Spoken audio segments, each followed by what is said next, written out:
Iran को लेकर एक ऐसी रिपोर्ट सामने आई है जिसने अमेरिका सहित तमाम यूरोपीय देशों के भी होश उड़ा दिए हैं। होश उड़ा दिया। ईरान ये जो बड़ी बड़ी धमकियां इजराइल को दे रहा है और अपनी ताकत के गुणगान हमेशा ईरान करता रहता है, ये ऐसे ही नहीं कर रहा है। इतने सारे मिडिल ईस्ट के संगठन जो चल रहे हैं ईरान के इशारे पर, ये ऐसे ही नहीं चल रहे हैं, बल्कि इसकी तैयारी भी ईरान ने पूरी कर ली है। बाकायदा एक रिपोर्ट सामने आई है जिसमें सारे खुलासे किए गए हैं। दरअसल खुफिया सैटेलाइट एक रिपोर्ट सामने आई है जिसमें ईरान के अंदर बहुत सारे खुफिया ठिकाने दिखाए गए हैं।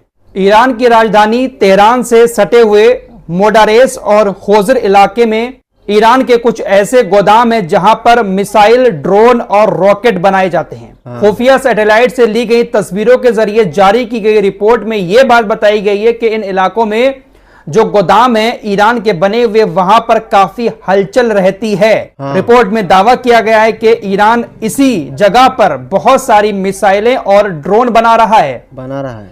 यहां पर बनी हुई मिसाइलों को ईरान हिजबुल्लाह को ट्रांसफर कर रहा है, जबकि यहां पर जो ड्रोन बनाए जा रहे हैं उनको हूतीस को भेज रहा है।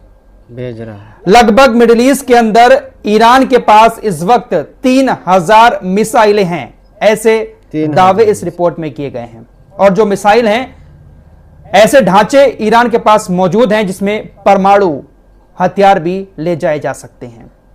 काफी हलचल खुफिया सैटेलाइट की तस्वीरों में ईरान के इन दोनों इलाकों में कैद की गई है। कहा जा रहा है कि ईरान पूरी तैयारी करके बैठा हुआ है और पूरी तैयारी कर भी रहा है। इस रिपोर्ट के सामने आने के बाद अमेरिका भी परेशान है और अमेरिका भी इस पर नजर गड़ाए हुए बैठा है।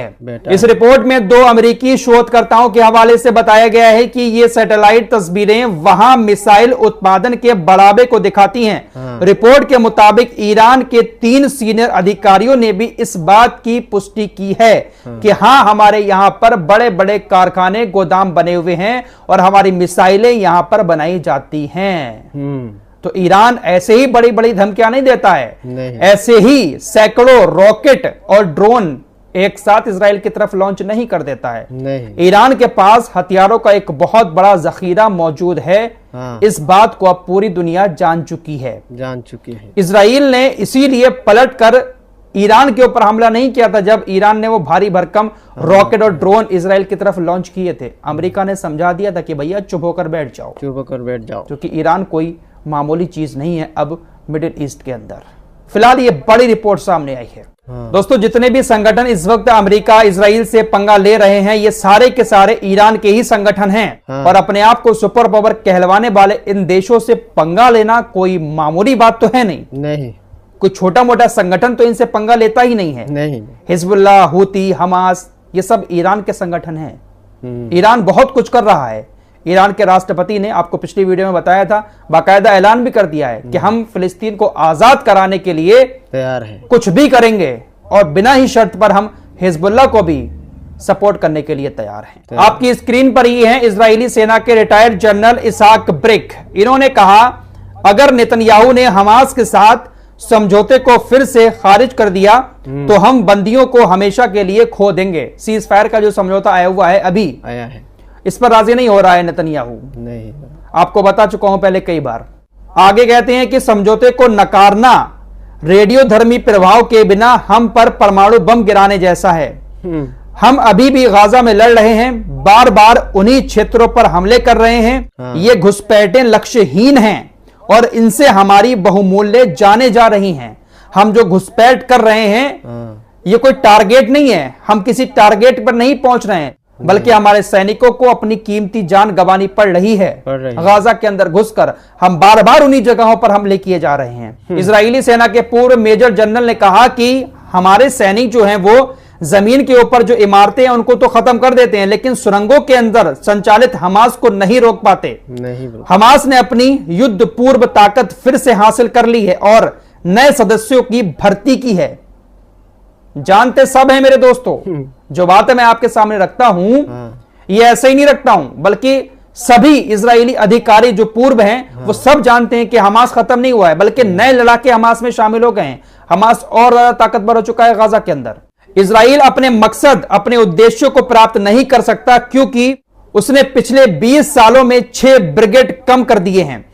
लड़ाई जारी रखने से जीत नहीं मिलेगी, इसका परिणाम इजराइल के लिए और भी गंभीर हार होगा। अगर हम हमास को नहीं हरा सकते तो हम हिजबुल्लाह को हराने की उम्मीद कैसे कर सकते हैं? ये बड़ी बातें इजरायली सेना के जनरल मेजर रह चुके उन्होंने कही हैं।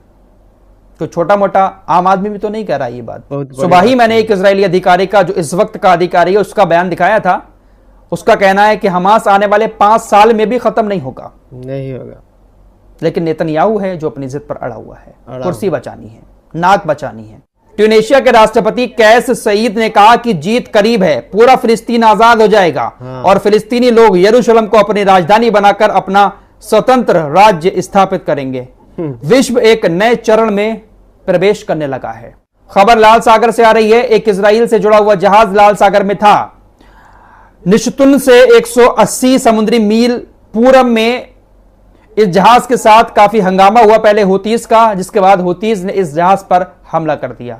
रिपोर्ट आने का इंतजार है। हिजबुल्लाह के नेता हसन नसरुल्लाह ने एक बार फिर से कहा है कि हमारे पास इजराइल को हराने के लिए पर्याप्त ताकत है। हमें दुनिया के हर कोने से समर्थन मिलता है। इजराइल के खिलाफ 1 लाख विदेशी सैनिक कभी भी हमारे साथ आने के लिए तैयार बैठे हैं। हिजबुल्लाह इजराइल से हार मानने को तैयार नहीं है। फिलिस्तीनी बच्चों की एक तस्वीर काफी ज्यादा सोशल मीडिया पर वायरल हो रही है। फिलिस्तीनी लोग छोटी छोटी खुशियां इन दुखों के माहौल में भी निकाल रहे हैं। फिलिस्तीन के अंदर एक बच्चे का बर्थडे था। अब केक वगैरह तो बच्चों के पास है नहीं जो एक दूसरे को खिलाकर खुशी मनाएं। बच्चे करते हैं अक्सर ऐसा। तो बच्चों ने रेत पर ही एक केक बनाया हार्ट के शेप का और उस पर कैंडल लगाई और खुशियां मनाई। ऐसे खतरनाक आलम में भी फिलिस्तीन के बच्चे छोटी छोटी खुशियां कहीं से तलाश करते हैं और खुश होते हैं। इजराइल का राष्ट्रीय सुरक्षा मंत्री बेन गबिर, इसके बारे में आप अच्छे से जानते हैं ये कैसी सोच का बंदा है। जानता हूं। ये सिर्फ और सिर्फ हिंसा चाहता है। इजराइल की जेलों में बहुत सारे फिलिस्तीनी बंद हैं, आपको पता ही है। इजराइल की जेल में एक फिलिस्तीनी जो बंद है उसको इजराइल के एक निवासी ने मार दिया। बेन गबिर ने कहा कि आप हत्यारे नहीं हैं, आपने फिलिस्तीनी शख्स को मारा है, आप हत्यारे नहीं हैं, बल्कि आप तो नायक हो और आपको मेरा पूरा समर्थन है। मेरी और इजराइल राज्य की ओर से आपको बहुत बहुत धन्यवाद। शुक्रिया अदा किया है कि आपने एक फिलिस्तीनी को मारा। शुक्रिया अदा किया। कितनी नफरत है इसके दिल में। फिलहाल ये वो लोग हैं जो फड़फड़ा रहे हैं, बिलबिला रहे हैं, लेकिन कुछ हो नहीं पा रहा है। सब कुछ आजमा लिया लेकिन अभी भी जीत हासिल नहीं हुई है।